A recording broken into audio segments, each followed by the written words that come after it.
उसको फिर हटाने की बात करें। 1000 साल से रिजर्वेशन खुद लेके बैठे हैं और आज जब कुछ हमारे हित का थोड़ा बहुत हो रहा है तो उस पर सवाल उठ रहा है कि ये इसको वापस करो। चाहते हैं कि ये जो स्टे लगाया गया है सुप्रीम कोर्ट के द्वारा उसे हटाया जाए। ये रोक लगाना सीधे तौर पे दिखाता है कि एक हमलावादी मानसिकता, एक सवर्ण मानसिकता जो कि सिस्टम में एक ऊपरी पायदान पे हर तरफ हमें दिखती है। हेड भी कमेटी को सवर्ण कर रहा है, मेंबर ऑफ कमेटी वही सवर्ण है, फिर इनको किस बात से डर लग रहा है कि इनके खिलाफ हो जाएगा।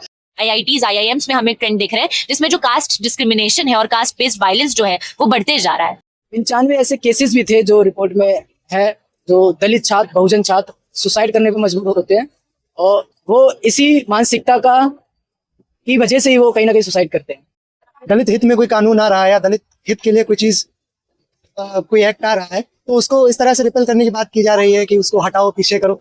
हमारी यूनिवर्सिटी है वो अपने दरवाजे जो है वो एक हर वर्ग के, हर कास्ट से, हर सेक्शन से आ रहे स्टूडेंट के लिए खोले उसे। मेरा नाम रवि है और जो आज हमने ये प्रोटेस्ट किया, ये प्रोटेस्ट उसके खिलाफ था जो सुप्रीम कोर्ट ने UGC एक्ट रेगुलेशन जो पारित हुआ था 2026 उस पर रोक लगा दी। ये रोक लगाना सीधे तौर पे दिखाता है कि एक ब्राह्मणवादी मानसिकता, एक सवर्ण मानसिकता जो कि सिस्टम में एक ऊपरी पायदान पे हर तरफ हमें दिखती है। और एक्ट में सीधे तौर पे लिखा था कि SC ST OBC के साथ जो जातिगत भेदभाव होगा उसको कंट्रोल करने के लिए एक्ट था, लेकिन उसके विपरीत कुछ सवर्ण लोग इसके विपरीत वो इस चीज़ को लेके प्रोटेस्ट करते हैं कि एक्ट नहीं आना चाहिए, रूल्स रेगुलेशन यूनिवर्सिटी में लागू नहीं होने चाहिए। उनको पता नहीं किस चीज़ का फियर था। सरकारी आंकड़े भी जबकि बताते हैं कि 118% विश्वविद्यालय में, सेंट्रल यूनिवर्सिटी में जो जातिगत भेदभाव है वो बढ़ा है, जो रिपोर्ट थी 2019 से 2024 के बीच की थी। लेकिन इसके साथ साथ ही 95 ऐसे केसेस भी थे जो रिपोर्ट में है, जो दलित छात्र, बहुजन छात्र सुसाइड करने पे मजबूर होते हैं और वो इसी मानसिकता की वजह से ही वो कहीं ना कहीं सुसाइड करते हैं। तो मतलब ये प्रोटेस्ट कई रूप में ज़रूरी भी था और ये एक्ट कई रूप में ज़रूरी भी है। हर एक वंचित तबका, हर एक समाज से पिछड़ा हुआ छात्र इन विश्वविद्यालयों में पढ़ सके, क्योंकि हम सब देखते हैं कि जब बात आती है नौकरी की, जब बात आती है परमानेंट नौकरी लेने की, बात आती है सरकारी नौकरी लेने की, तो उन पदों पर, उन जगह इनकी जो भागीदारी है वो हमें कहीं ना कहीं नहीं दिखती है।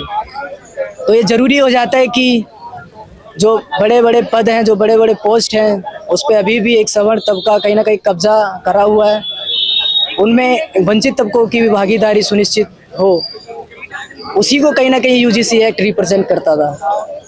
तो हम लोगों ने आज यहाँ आर्ट्स फैकल्टी गेट नंबर 4 पे प्रोटेस्ट किया। तो हमने यही दर्ज करने के लिए प्रोटेस्ट किया कि जो UGC गाइडलाइंस है हम उसका समर्थन करते हैं और हम चाहते हैं कि ये जो स्टे लगाया गया है सुप्रीम कोर्ट के द्वारा उसे हटाया जाए और नए मॉडिफिकेशंस के साथ इस रेगुलेटरी गाइडलाइंस को वापस से लाया जाए। और जितने भी प्रोविजंस अगर आप देखेंगे तो उसमें जो बात होती है एक रेगुलेटरी बॉडी बनाने की, एक ऐसी इलेक्टेड बॉडी बनाने की जिसमें जो है स्टूडेंट रिप्रेजेंटेशन वो बहुत कम है। हम चाहेंगे कि उसमें और ज़्यादा से ज़्यादा स्टूडेंट सिलेक्ट हो। हम चाहेंगे कि जो हमारी यूनिवर्सिटी है वो अपने दरवाजे जो है वो एक हर वर्ग के, हर कास्ट से, हर सेक्शन से आ रहे स्टूडेंट के लिए खोले उसे। DU में हमने ट्रेंड भी देखा है और बाकी पब्लिक यूनिवर्सिटीज़, IITs, IIMs में हम एक ट्रेंड देख रहे हैं जिसमें जो कास्ट डिस्क्रिमिनेशन है और कास्ट बेस्ड वायलेंस जो है वो बढ़ते जा रहा है। तो उस पर ये जो है रेगुलेशन हो, जो लोग हैं उन्हें अकाउंटेबल ठहराया जाए और ये जो यूनिवर्सिटी है वो सबके लिए बनी रहे। प्रसेन जी तो यहीं दिल्ली यूनिवर्सिटी का छात्र हूँ, तो बड़ा मतलब देख के बड़ा परेशानी होती है कि अब जब कुछ दलित हित में कोई कानून आ रहा है या दलित हित के लिए कोई चीज़ कोई एक्ट आ रहा है तो उसको इस तरह से रिपेल करने की बात की जा रही है कि उसको हटाओ, पीछे करो।